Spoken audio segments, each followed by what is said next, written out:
Hello everyone, and this is my review for TNA Impact of August 8th, 2013. And basically this week's Impact has been just a lot of the same of what you've seen recently, especially with the continuation of the Bound for Glory series, the Aces and Eights versus the Main Event Mafia.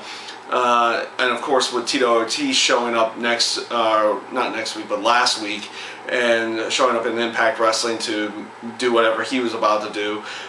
Honestly, not too much different this week with Impact. You had I liked where they went with the Bound for Glory series, where Bobby Roode cost Magnus 10 points by getting him disqualified against Mr. Anderson, and then later on came out there after Kazarian and Daniels got counted out. Got a double count out, and basically saying that these three were going to take over the Bound for Glory series by working together. I like this. I like where they're going with that, and that should be at least a little bit interesting to watch and see where they actually go with it. But honestly, over the last month or so, watching Impact Wrestling again, a lot of things just kind of seem not right, or not really as good as they were maybe say a year or so ago. One case in point with Aces and Eights, when they brought in the group Aces and Eights and everything, they kind of used them as this like outside force. They wouldn't even enter through the rampway or anything in that aspect. They actually had their own entrance inside the ring, inside of the crowd area. Seeing them actually come through with the entrance, coming out through the entrance ramp just makes it feel like they're just like everybody else in that case. They're not this outside force. They're not anything that they're supposed to be different. Now they just feel like they're, like everyone else from the TNA Impact roster in general in that case.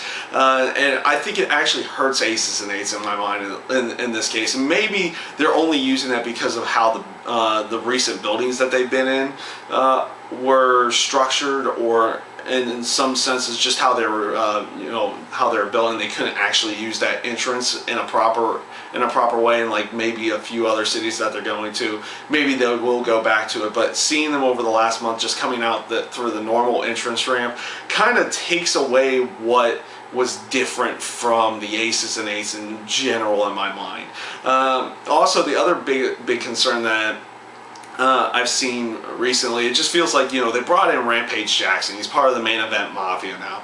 So you see Tito Ortiz coming in, and obviously they're about to have an actual fight in Bellator. So is this basically just another way of them promoting that fight in general? Is it going to be something where Tito Ortiz joins Aces and Eights so that he can combat Rampage Jackson inside of the Main Event Mafia? Will they just use that storyline to build up the Bellator fight between Ortiz and Rampage? And that's just something that they don't really need to do, at least in my mind. And it doesn't make really any kind of sense that they would want to go in that direction. It's something that won't even happen on their programming that they're helping promote, where they need to be promoting everybody that they have within there in general.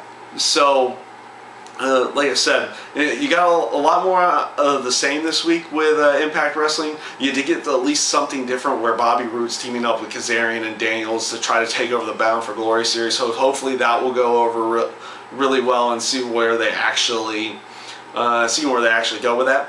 But overall, just you got a lot more of the same, and I'm just voicing a few things that I have seen that kind of really irk me, or don't really come off as making any sense or being as good as where they were probably say about a year or so ago. Of course, match quality wise, it's been Impact Wrestling. You get the normal type of match quality. I think they do good match quality in that sense. But storyline wise, I think they're slipping a little bit here in the recent future, and so hopefully it'll pick up and they'll come up with something better leading into the Bound for Glory in general, and we'll actually see where they go with it.